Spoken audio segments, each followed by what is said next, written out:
A void is an empty space. And while outer space is not completely empty because it has intergalactic stuff, it is a wonderful way to understand why the journey is everything. But to give you some context, we need to go back to high school, Sebastian. Which was somehow almost a decade ago, back in 2016. Okay, it wasn't that long ago.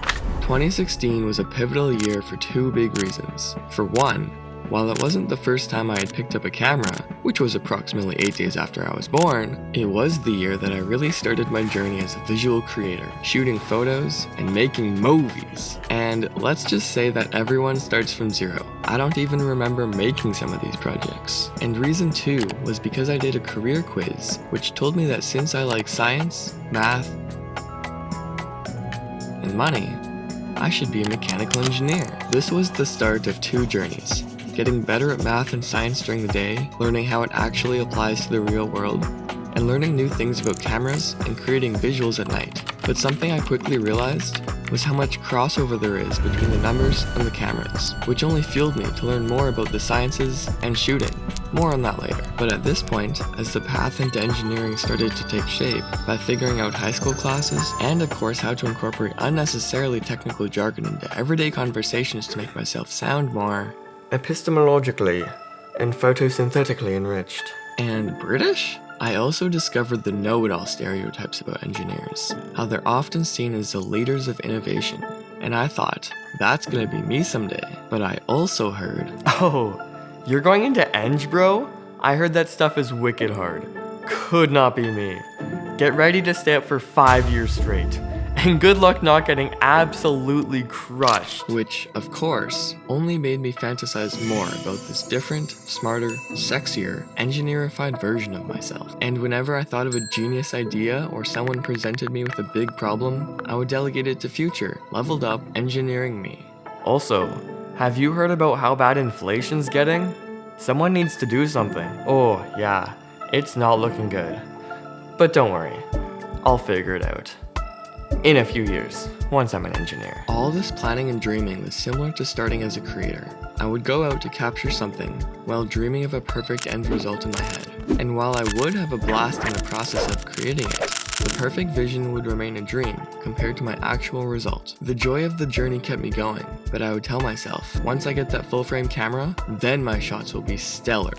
Now fast forward to 2019, finished high school and about to enter my first year of engineering in university. At this point, I have a pretty good idea of what I'm in for, and I was still progressing on my journey as a visual creator. I was the guy that made video projects in high school, and my skills had improved a lot. Also, having more math and science knowledge in my toolkit proved to be valuable for creating. I learned about some technical things, like using systems of equations to find aspect ratios, and trigonometry to make looping videos. In the first week of university, a professor said 1/3 of us won't make it through. That confirmed it was not going to be an easy journey. I got involved as a photographer at school. Then partway through first year, a little thing happened. The virus, The coronavirus, COVID, a pandemic, stay at home. This didn't make first year any easier. While this halted the on-campus photography, it gave me the chance to keep creative on my own, both for fun and for some clients. That was first year. Once I get into the mechanical specialty, everything will get easier, right? Wrong! I got into mechanical engineering co-op, but between more specialized classes and still being online, I found it was more demanding than first year. Between talking to people and settling into second year, I quickly realized that this degree never actually gets easier. You just get more used to it. But even with constant deadlines, I still made sure to find time to make movies and post on Instagram to keep improving. I got the chance to do some engineering internships during my degree. While I got a bit of an idea of what I enjoyed, and maybe what wasn't for me, I was learning about motion, programming, heat, fluids, and more, but didn't get a lot of chances to apply during internships. Ironically, visual creation used more math than the internships.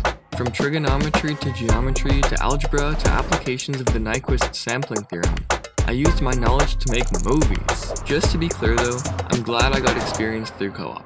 Now fast forward to near the end of my degree. There had certainly been ups and downs.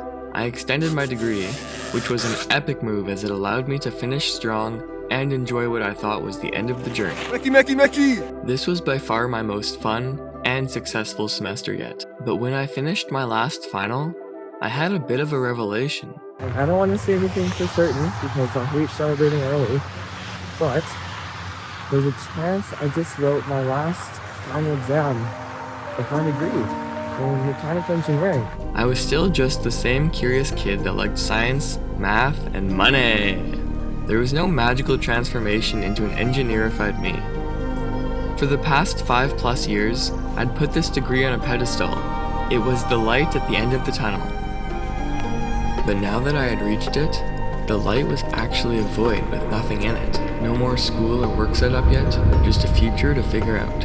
I realized engineering is more about the journey of problem solving, rather than a destination or some massive complex equation that solves any problem.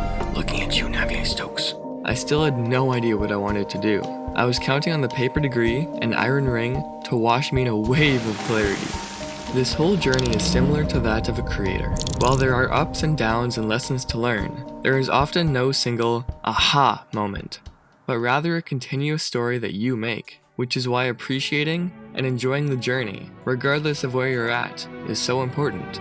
Initially, the post-university void was terrifying. I didn't know what the next chapter in the journey was, and while I could do anything, I couldn't do everything. So I had to pick what might be a good direction and head that way. This was when the phrase, "the world is your oyster," really hit me. I could pretty much do anything. Go work for an engineering company, go start a new cereal brand, whatever. But I didn't want to look at my situation as a big, empty void looming over me. That would almost make me seek protection and get comfortable. But I want to keep improving for the rest of my time on this floating rock. Even though I've been creating for a decade now, I'm still learning new techniques, things about my camera, and new skills every day. While this is definitely just a fancy way of saying I watch way too many YouTube videos, it's because I want to keep getting better. Instead of just seeing a void, I want to reframe it to be a void complacency. As proud as I am for earning a degree in what I wanted, and keeping up with other passions and hustles along the way, I don't want to just dwell on that success. I want to keep pushing myself and improving on these continuous journeys. A guideline I've used in the past is if something scares you, go do it. Whether that be a trip, a new project, or anything in between. But obviously within reason. Yup, this is scary as but it'll make me better? So how am I breaking out of this void and continuing the journey? I may have found an opportunity across the country that sounds up my alley. And while it should be a beautiful destination, it's really just the next part of the journey. That's because the journey is everything.